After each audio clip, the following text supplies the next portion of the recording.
Okay, so for the evaluation of the hip, we have a soccer player that had already tight hip flexors, and at practice yesterday, she was running and her foot got caught in a hole, and so her leg got like stuck behind her as she was sprinting, and she fell to the ground. And her chief complaint is anterior thigh and groin pain.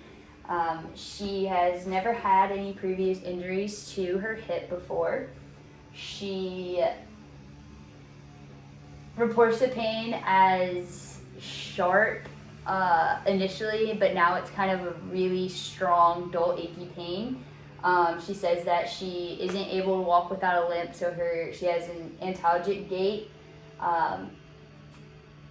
Upon observation, though, when she walks into the clinic, I'm observing that one, she does have the antalgic gait. She's not able to walk normally. Two, her hip levels seem to be pretty level during her gait. She doesn't have any outswings during her gait, and her there's no obvious spinal abnormalities or anything with the general observation.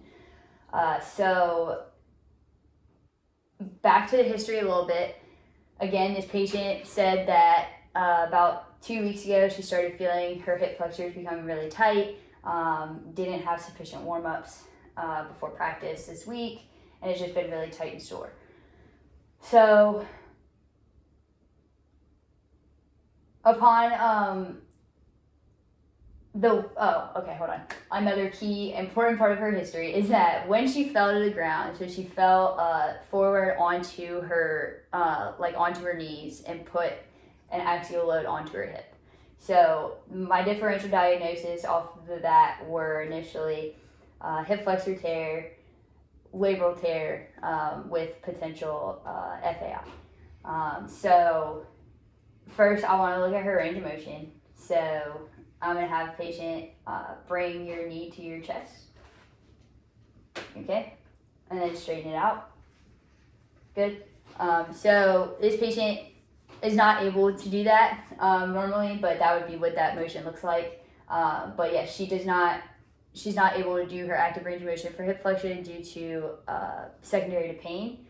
So then let me have you, or while she's here, so then we'll do passive. So relax. And then passively bring it to the chest. She's able to go through her range of motion, but it is painful. And then we're not going to do resistive range of motion because, again, she wasn't able to perform her active range of motion on her own. So let me have you go ahead and flip over onto your stomach for me.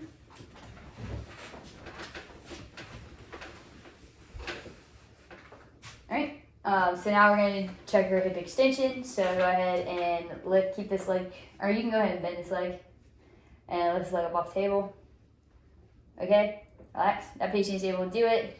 Now we do a straight leg, lift up. And with that one, she's not able to get to her full end range due to pain. So then passively, again, relax. We lift up. And the patient reports pain with passively bringing her leg into extension. So again, we're not going to do any resistive range of motion for the hip. Okay, so now we're going to do a little bit of palpation while she's on her stomach.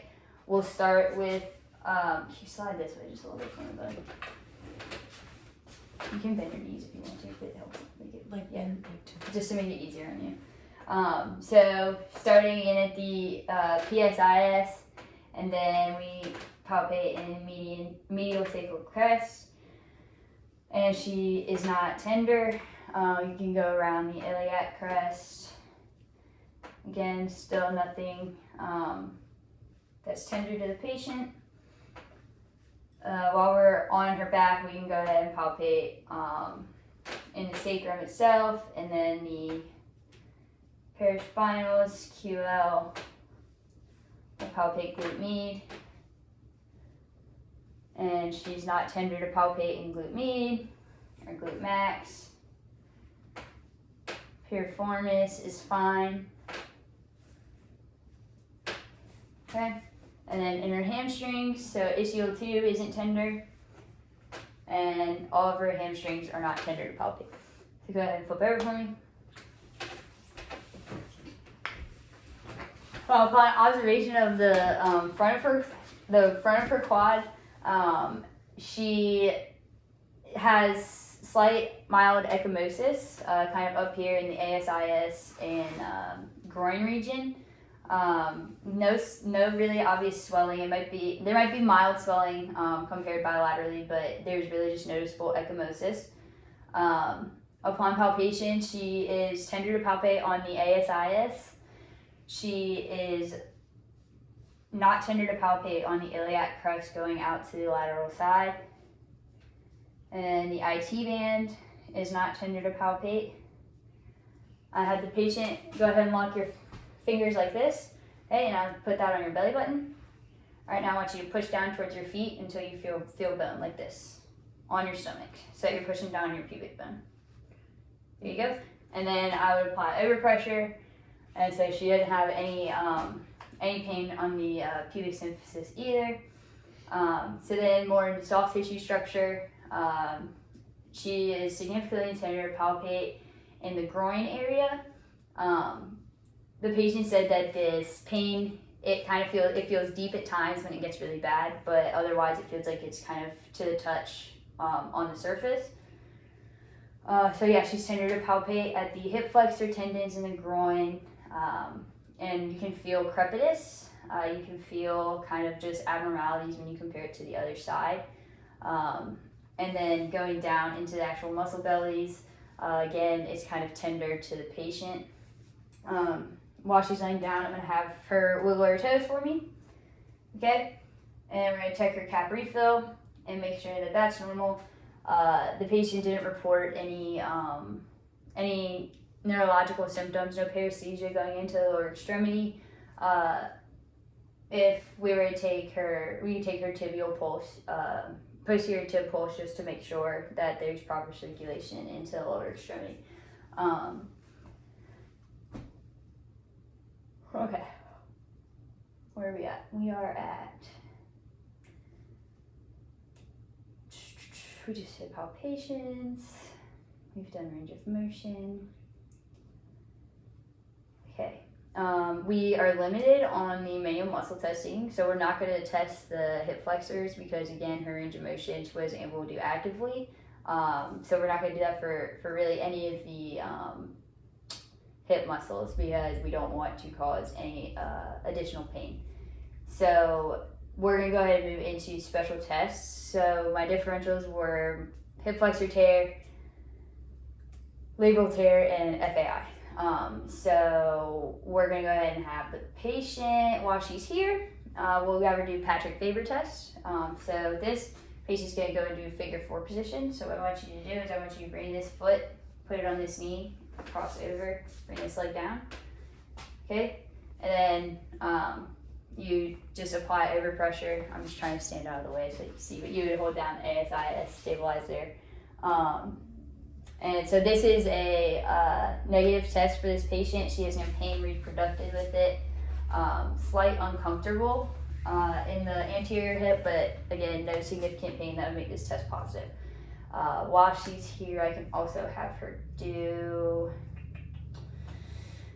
I can't do that one.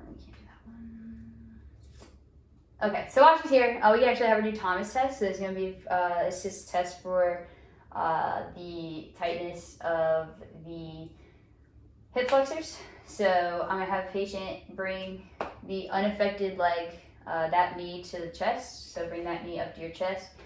And with this, we're looking for the leg coming up off of the table. And so this patient has a positive Thomas test.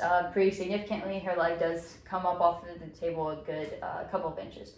And then we could also do another similar version of that test would be a Kendall test. And that one, the patient is hanging over the table more. You can just drop your legs down, just like that. And again, it has their knee to the chest. I would typically have them fall back onto the table. And again, you're looking for the leg to go into extension for rectus femoris tightness.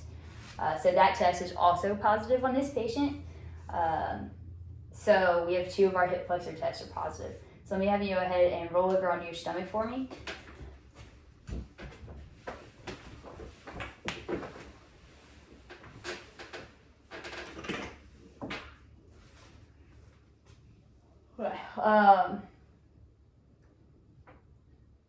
Why did I flip you over?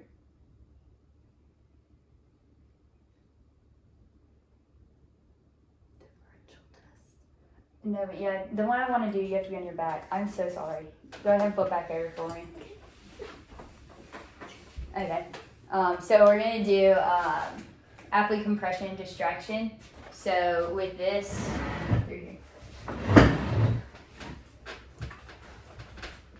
patient is going to be here.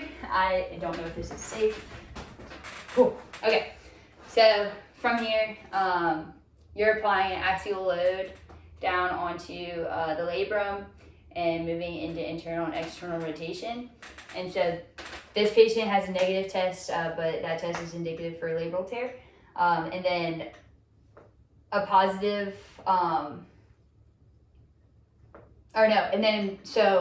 applique distraction test, we'll be doing the same thing. So they're in the same position and you're lifting up and you're relieving that pressure. So positive test for the distraction test is going to be your relief of symptoms. So both the labrum tests were negative. We can do anterior impingement tests, which are just going to move them into flexion and abduction and apply an axial load. And you're trying to see if there's impingement of the femoral nerve. And so that test was negative as well in this patient. So we can come to the final diagnosis that she has a hip flexor tear or bad strain, but we would lean towards tear due to the significant loss of motion and mobility, and the fact that during palpation you could feel crepitus and abnormalities that could potentially be the volus tendons from the pubic bone, or the rectus femoris, at least from the pubic bone. Anyways, so interventions for this are going to be we're going to rest and make her go partial weight bearing for a little bit until she can get a normal gait. We're going to go through gait mechanics and all of that to restore that. And once we get her gait back underway and all of her pain subside, we will move into her range of motion exercises, and we would do a lot of soft tissue treatment, myofascial techniques, and instrument assisted massage to help circulation and promote healing. And then once we get through that basic phase and protective phase, the patient would start her strengthening exercises and progress as needed through her sport specific to return to play.